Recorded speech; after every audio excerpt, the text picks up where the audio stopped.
Olá! Bom, hoje então a gente conversa um pouquinho sobre os quadrinhos, mangás e os filmes e séries também do mês de maio de 2023. Como de costume, vamos começar aqui pelos mangás. Este mês eu consegui ler então mais 2 volumes do Lobo Solitário.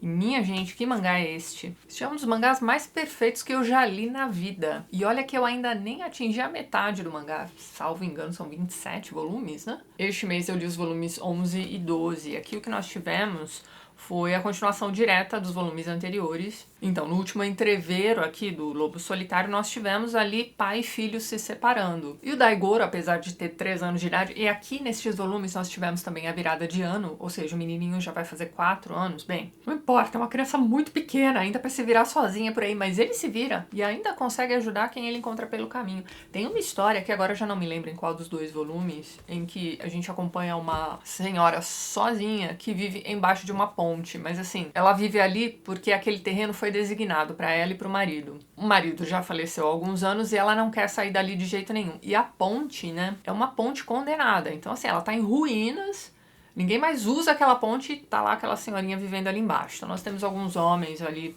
funcionários do governo, que estão tentando convencer aquela senhora de todas as formas a sair dali. Mas aí nós temos questões bem difíceis, como por exemplo, ela não tem para onde ir e aquele terreno é dela por direito. Então se ela não quiser sair dali, ela não precisa. E aí surge o Daigoro. Tem um momento que ela olha pra cima, tá lá aquela criança andando naquela ponte condenada. Bem, não vou dizer como, mas é essa atitude do garotinho que vai salvar não só essa senhora, como também o pessoal que estava ali fazendo de tudo para que aquela senhora saísse dali. Tem algumas histórias muito bonitas aqui nesses volumes, como em todos os outros também. O volume 11 começa com o Lobo Solitário tentando encontrar o filho de todas as formas. E aí ele usa um símbolo que ele tinha combinado com o garoto, né? Então, ele faz o desenho de um carrinho, né? Que é como se fosse ali aquele carrinho que ele tem usado para carregar o menino. E cola esse desenho em vários lugares diferentes, sempre apontando pro lado para onde o pai vai. Então, se o garoto encontrar esses desenhos, ele sabe qual é o caminho que ele precisa fazer. E aí nós vamos ter inimigos descobrindo este artifício que ele está usando para encontrar o filho. As situações são sempre muito difíceis. Em meio a essa jornada em busca do filho, ele vai encontrar outras pessoas que precisam de seus serviços, digamos assim. Então, nestes 2 volumes, pelo menos, a gente ainda tem um pouquinho daquele aspecto de coletânea de contos mesmo, né? Então, ele vai passando por aquelas etapas.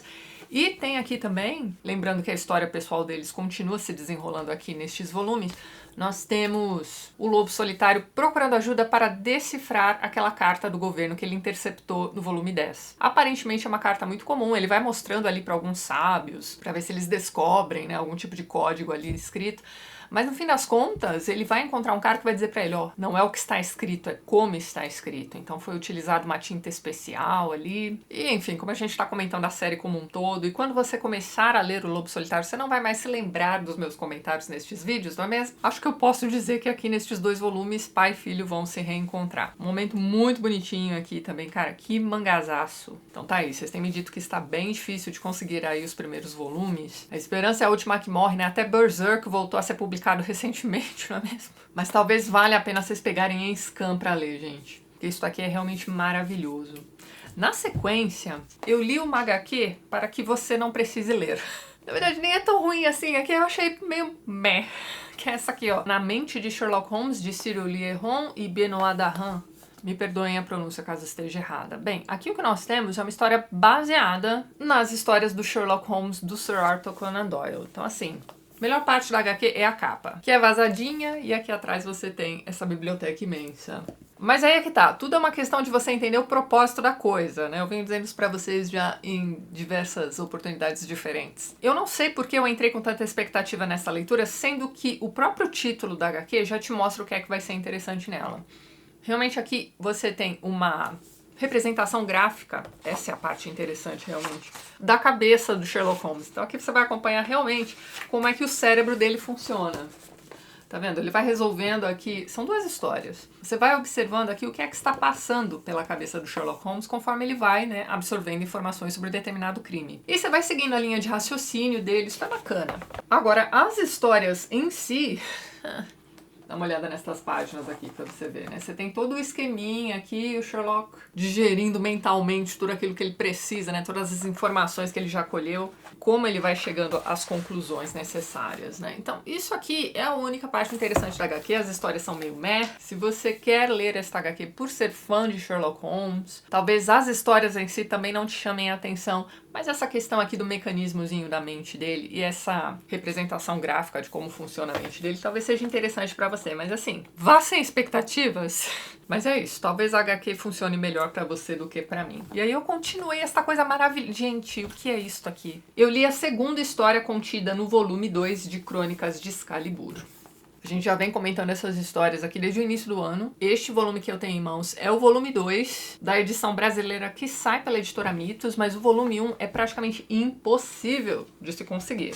Este volume 2 você ainda encontra fácil, vou deixar o link para a Amazon na descrição do vídeo, mas o primeiro volume, né, o primeiro encadernado, o que eu fiz para conseguir ler foi o seguinte, né, eu baixei os arquivos para Kindle que estão na Amazon da edição americana. Agora eu já não me lembro se essa HQ é alemã ou francesa, então eu vou deixar os links na descrição para vocês.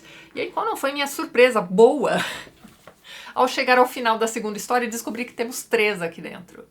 Ou seja, no mês que vem a gente continua falando sobre este volume 2. Bom, pessoal, aqui nós temos mais um reconto de lendas arturianas, daquele jeito que a gente gosta, com mais cara de Bernard Cornwell do que de Marion Zimmer Bradley. É uma HQ pesada, ó, vou mostrar aqui pra vocês a última página que eu li, né, no mês passado, que mostrava esse rei Lucara aqui retirando Excalibur da pedra. Ele estava possuído pelo Ritmo Ragatanga? Não, pelo deus Cernunnos. E eu lembro de ter comentado com vocês, caramba, é a primeira versão de lenda arturiana que eu leio na minha... E olha que eu já li várias. Em que outro rei retira a espada da pedra antes de Arthur.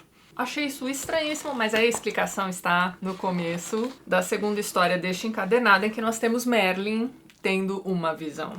Então aquilo que nós lemos no final do volume 1 aqui deste encadernado, na verdade, era uma premonição do Merlin. Então ele faz de tudo para chegar a Excalibur antes deste rei Lucara aqui, porque no presente mesmo ele ainda não havia sido possuído por Cernunnos. E aí, meus amigos, é um negócio espetacular. Você tem o Merlin chegando no momento em que o deus Cernunnos está tentando entrar no corpo daquele rei. E aí nós temos uma baita de uma batalha, né? O próprio exército daquele rei vai tentar salvá-lo dessa criatura esquisita. Ó, esta aqui é a imagem do deus mesmo, antes dele, né, conseguir aí um corpício. Ele está em busca de um corpo, mais ou menos do mesmo jeito que o Voldemort está atrás de um corpo também no primeiro volume de Harry Potter, vocês lembram disso? Bizarro, né? Tem toda aquela cena dele sugando o sangue de um unicórnio, enfim. Temos algo parecido aqui, mas é que tá. Ok, ele não consegue entrar no corpo daquele rei, o Merlin consegue evitar que ele tente retirar a espada da pedra, mas o deus consegue entrar no filho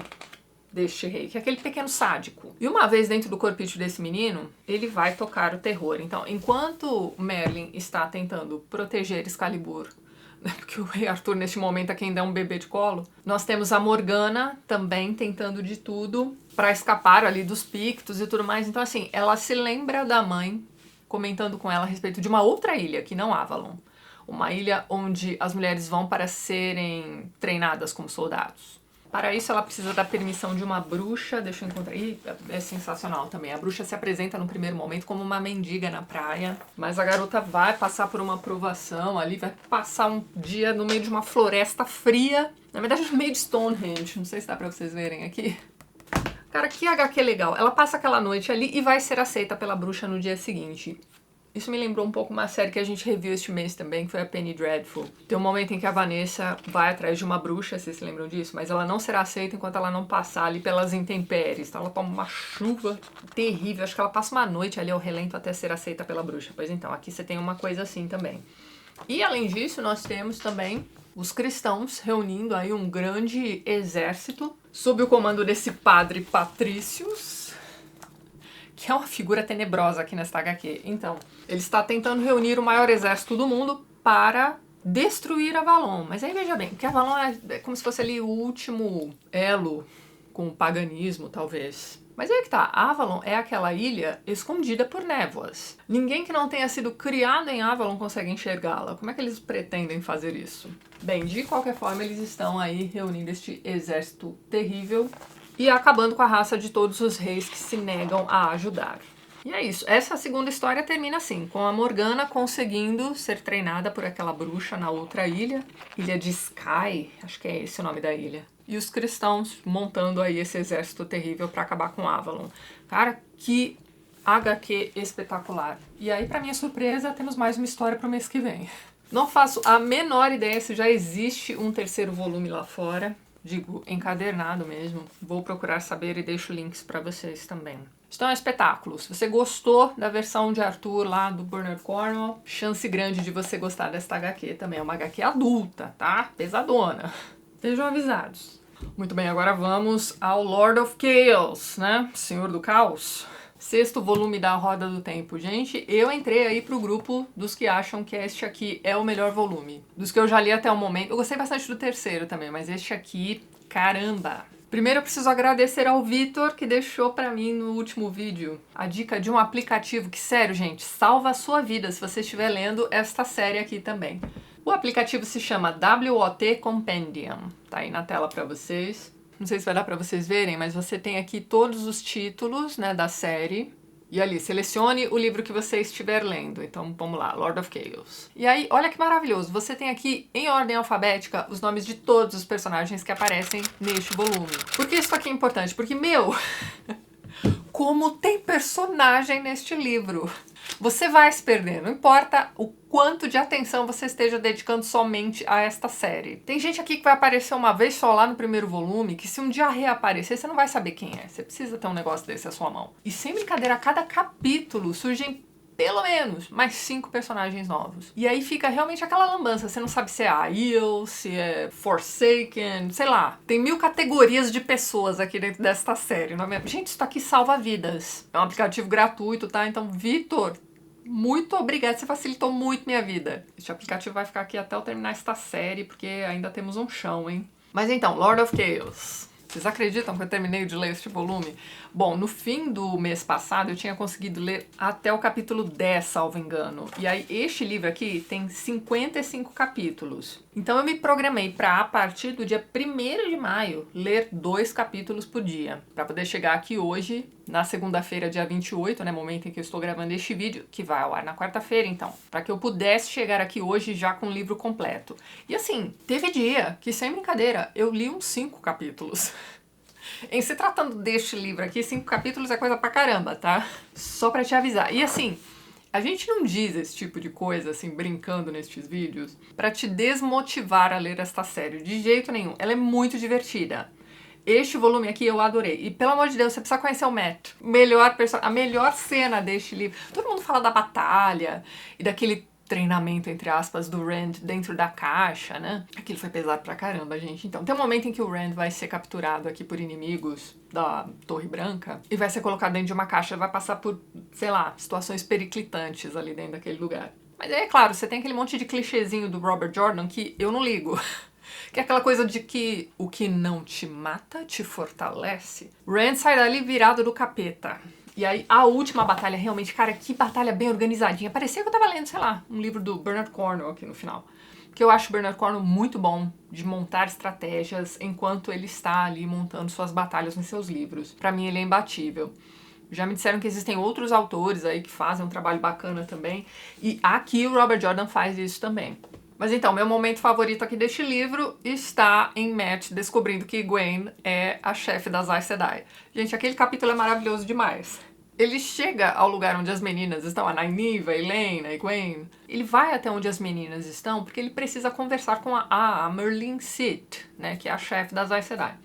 Ele chega lá e vê as 3 reunidas ali. Não faz a menor ideia de que a Egwene se tornou, né, a grande Aes Sedai da porra toda aqui neste livro. Mas então, a escolha dela eu achei meio...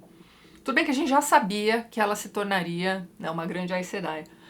Mas eu achei que, sei lá, a Nynaeve talvez tivesse uma precedência. Ah, não sei, sei que ela foi nomeada ali, tá tudo já. Agora ela é a mãe, né, das outras. E sem brincadeira, aquela cena em que ele entra lá na sala da Merlin City e vê a Egwene, não entende de primeira o que ela é. Gente, é muito bom, é impagável.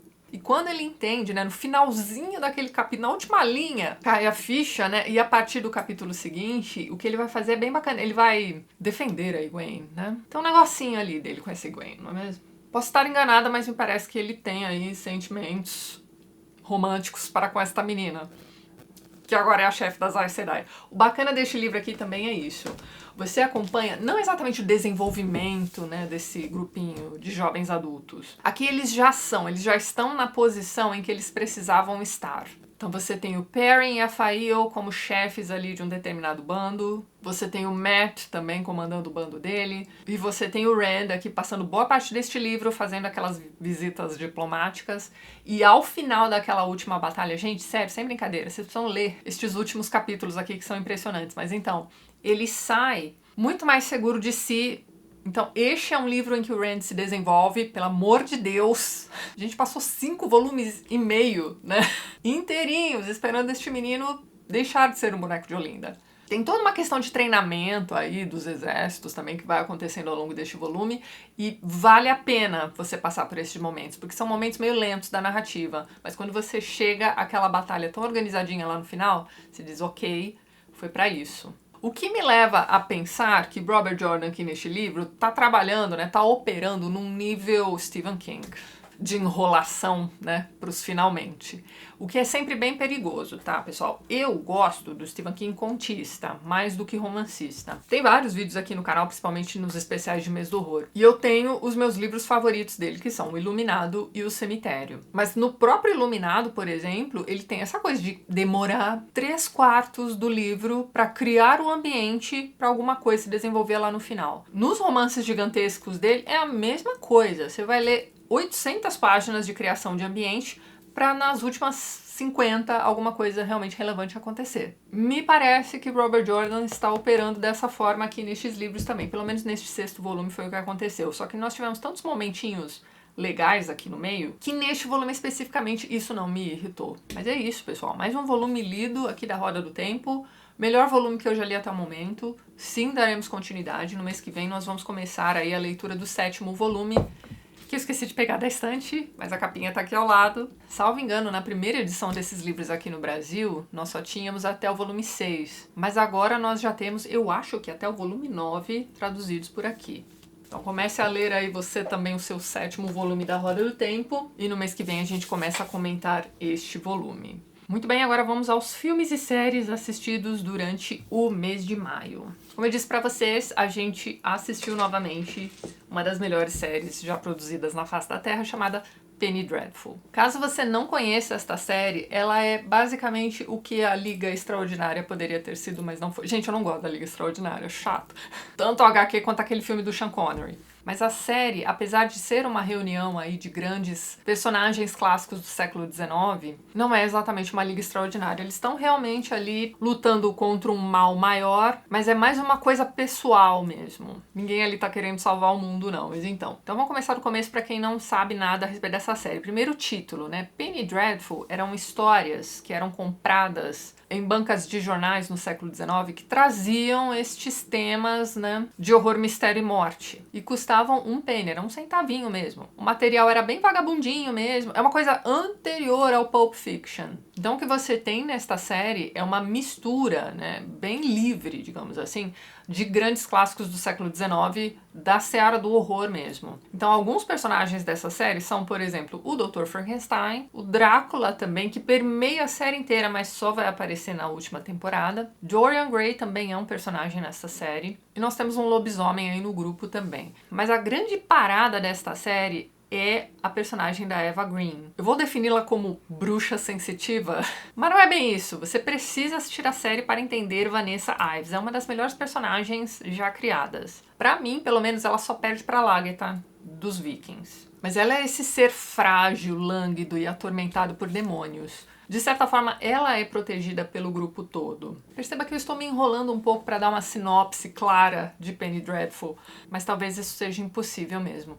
O que é bacana para alguém que ainda não viu esta série e vai assistir pela primeira vez ter em mente é o seguinte: é uma série sombria, com um texto impecável, é um roteiro, pelo amor de Deus. E os personagens são ótimos. O elenco é praticamente perfeito também. Então, tudo deu uma liga muito interessante. As 2 primeiras temporadas são perfeitas. A terceira tem alguns elementos ali que cansam um pouquinho, mas ainda assim o desfecho, na minha opinião, foi excelente. É uma série que vira e mexe eu tenho vontade de rever, porque eu acho ela simplesmente um espetáculo. Visualmente a série é muito bonita. Os personagens que foram reutilizados dos romances do século XIX não foram descaracterizados. Então, sei lá, o Dr. Frankenstein realmente é aquele jovem atormentado pelo monstro que ele mesmo criou, né? Enfim. E apesar de gostar da série como um todo, tem pelo menos 2 episódios que eu acho perfeitos. Um deles é o do exorcismo da Eva Green. Cara, aquele episódio é sensacional. E tem também aquele episódio que eu mencionei com vocês quando estava falando sobre a Morgana aqui das Crônicas de Excalibur, que é aquele episódio em que ela vai buscar a ajuda de uma bruxa.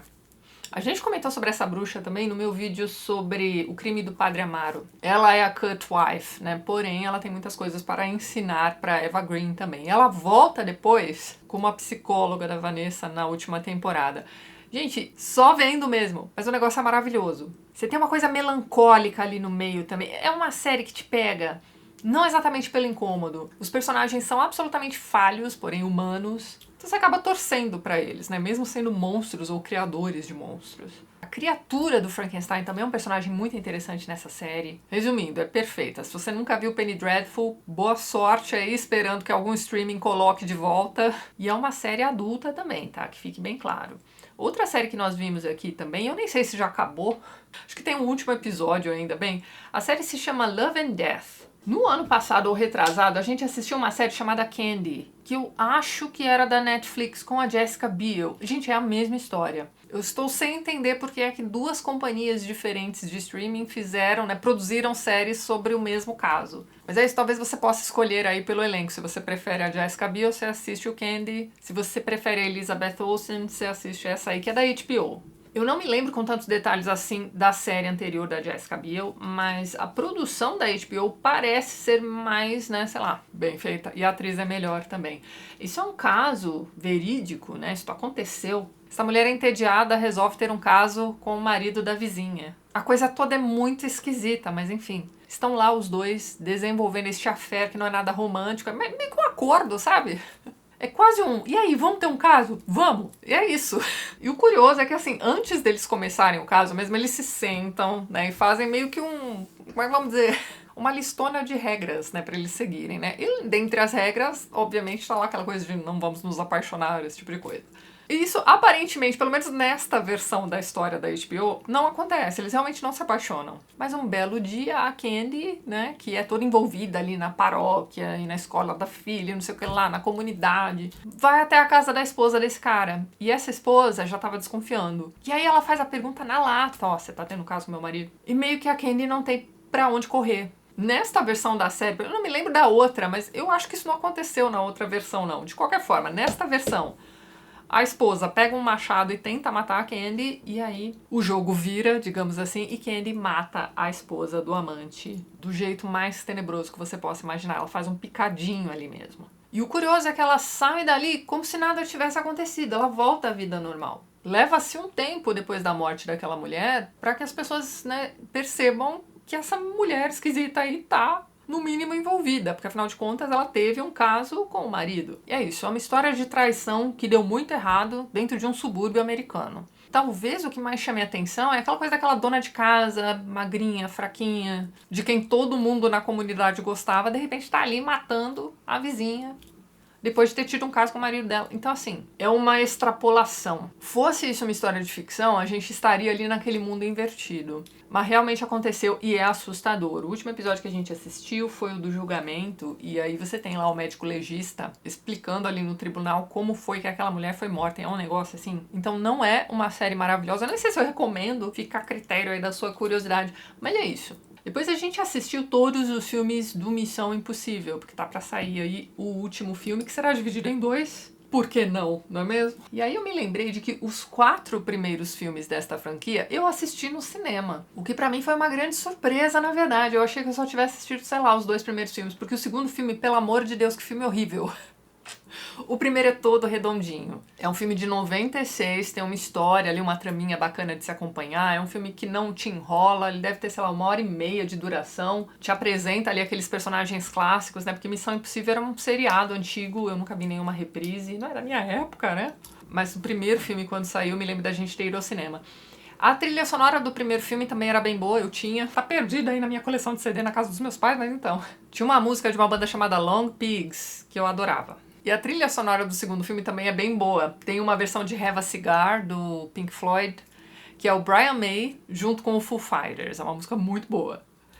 E tem também uma versão de uma música brasileira feita pela Tori Amos, chamada Carnival. Então a única coisa que se salva do segundo filme, pelo menos, é a trilha sonora. Mas tá, o primeiro filme é altamente satisfatório, bem cara de filme bem feito de espionagem e, enfim, bem redondinho mesmo. Tá aquela coisa das máscaras que eles usam também pra se disfarçar. É legal pra caramba, entretenimento de qualidade, filme redondinho. O segundo filme é um filme interminável. Que, sinceramente, se você tiver vontade de fazer essa maratoninha antes de sair o próximo filme, se você conseguir aguentar ali uma primeira meia hora desse filme, você pode simplesmente parar, tá? Porque ele não vai melhorar. E eu fiquei com a impressão de que o diretor deste filme era apaixonado pelo cabelo do Tom Cruise. Tem 1000 cenas de close no cabelinho do Tom Cruise se movendo em câmera lenta. Mas realmente o cabelo dele é muito bom. Se eu quiser que meu cabelo fique daquele jeito, eu tenho que fazer escova. E tem uns clichês que, pelo amor de Deus, tem um momento em que ele chega ali pra resolver ou entrever o final. E, gente, primeiro aparece uma pomba branca. Mano, aquela pomba branca, pelo amor de Deus. E tem a lutinha de moto também, né? Os dois caras se jogam da moto e... O que é aquilo? É um filme horrível, melodramático. Tem uma história de amor ali, chata pra danar também nesse filme. Gente, sério. Pulem pro terceiro filme logo, que é outro filme redondinho. Este filme foi dirigido por um cara chamado J.J. Abrams, que é um grande produtor aí de seriados que a gente gosta. Tipo Felicity, Lost. Primeira temporada de Hero foi boa também, enfim, 1000 séries aí que ele fez. Ele dirigiu este filme. A própria Felicity também faz uma ponta neste filme. E aquele ator que faz o Henrique VIII também aparece nesse terceiro filme. E ele não irrita, como ele irrita lá nos Tudors. Filminho bacana, aqui você começa a ter ali um desenvolvimento da história pessoal do Ethan, que é o personagem do Tom Cruise mesmo. Ele meio que se casa com uma moça fofa. Mas no final deste próprio filme, ele meio que já se arrepende de ter lá envolvido, enfim, vai ficar uma coisa meio mal resolvida aí pros próximos filmes também. Aí em 2011 sai o quarto filme, né, que é o Protocolo Fantasma, o primeiro é de 96, hein? Aqui a gente já tá em 2011. Então, esse filme também é bom. Eu me lembro de ter visto no cinema, porque acho que foi o único filme que eu assisti naquele cinema que tem a tela que vai até o chão. O que é aquilo? IMAX, será? Bom, tem o Sawyer, né, do Lost também. No comecinho do filme ele morre logo, coitado. Mas esse filme 4 é até bacana. Mais uma vez ele não foi marcante, eu não me lembro de muita coisa dele. Aí no quinto filme a gente tem a inserção da Rebecca Ferguson, o personagem dela é bem interessante. Uma coisa bacana nesta série é que os personagens se repetem e os atores também. Então é uma série de filmes em que o tempo vai passando, eles vão envelhecendo. O último filme que saiu, que é aquele que teve o Super-Homem também no elenco, e a irmã da rainha do The Crown, tem a Rebecca Ferguson de novo também, então... Este último filme já tem umas brincadeiras, assim, com essa coisa deles estarem envelhecendo. Eu acho isso legal. Com exceção do filme 2, que, por incrível que pareça, é um filme que se leva muito a sério, você tem alguns alívios... Dá pra dar umas risadinhas ali nos filmes, é uma coisa bacana. Se você nunca assistiu filmes do Missão Impossível, eu acho que todos estão na HBO também, ó, vale bem a pena. E depois eu assisti também de novo um filme dele chamado O Último Samurai. Este é um filme que eu tinha visto no cinema e depois nunca mais. Cara, que filme bom! A história se passa no século XIX, então você tem a restauração da era Meiji, você tem o Tom Cruise, que é um veterano de guerras americano, né, então ele tinha lutado contra os índios, né, enfim, ele estava num patamar interessante já. No comecinho do filme, você nota que ele está em decadência, porque ele está participando de uns shows ali, de tiros e coisas do tipo, mas logo ele será contratado pelo Império Japonês mesmo para ir até lá treinar o exército. E aí é o seguinte, o Império está formando este exército para que eles lutem contra os samurais, que são contra o governo. Então o Tom Cruise vai até lá para treinar o exército do imperador. Só que ele será capturado pelos samurais. E isso vai levá-lo àquela coisa de quebra de paradigma, enfim. Ele vai ver o que é que está acontecendo do outro lado. E ele vai perceber que os samurais não estão errados nessa história. Então, você vai acompanhando o desenvolvimento dele dentro ali do... Eu ia dizer meio fumador, mas meio fumador é o destino ali do lobo solitário e seu filhinho, né? Meio fumador é aquela coisa do proscrito, o cara que anda pelas sombras, né, destinado ali a coisas terríveis. Bem, em se tratando de samurais, a gente tá falando do Bushido, que é aquele código de honra, né? Então ele vai aprender muito, né, com esses samurais e vai também desenvolver ali sua técnica de luta com eles. Vai aprender, na verdade, né? É isso que eu quis dizer. E você tem uma história romântica se desenvolvendo ali no meio, bem a lá Lobo Solitário também, porque... A gente vai fazendo as ligações conforme, né, o nosso conhecimento de mundo. Mas então, o Tom Cruise matou o marido de uma determinada moça, que agora é meio que obrigada a recebê-lo em sua casa. Porque, né, dentro daquele código de honra, você tem o Tom Cruise matando o marido dela de forma honrada. E aí é meio que óbvio que a coisa vai se desenvolver ali dentro também. Mas é isso, é um filme muito bom, muito redondinho. Você não vê o tempo passar porque é realmente muito bem feito. E a trilha sonora também é muito bonita. De certa forma, você tem ali uma história de, sei lá, romance de formação mesmo, né? Porque esse cara vai amadurecer pra caramba ali com os samurais. Enfim, ó, imperdível. Pode ver aí que vocês vão gostar. Inacreditavelmente, esse filme fez 20 anos. E este mês foi isso, pessoal. Vou ficando por aqui. No mês que vem, então, a gente encerra este volume aqui das Crônicas de Arthur. Uma pena que nós já estamos chegando ao final aqui, pelo menos, do trabalho já publicado. E a gente começa a conversar sobre o volume 7 da Roda do Tempo também. Devo continuar o Lobo Solitário e incrementar aqui a pilha de leituras de quadrinhos também. Mas é isso então. Antes de encerrar este vídeo, gostaria de mais uma vez agradecer a todos os apoiadores do canal. Vocês estão vendo os nomes deles aqui ao lado. E na descrição você também encontra os links para os perfis literários do pessoal que apoia a TLT e que também produz conteúdo sobre livros aqui no YouTube e no Instagram. Caso você queira se tornar um apoiador do canal, já deixo aqui meu muito obrigada de coração. Dê uma olhadinha no primeiro link que eu vou deixar na descrição deste vídeo. E é isso então. A gente se vê nos próximos vídeos do canal. Um beijo grande e até mais.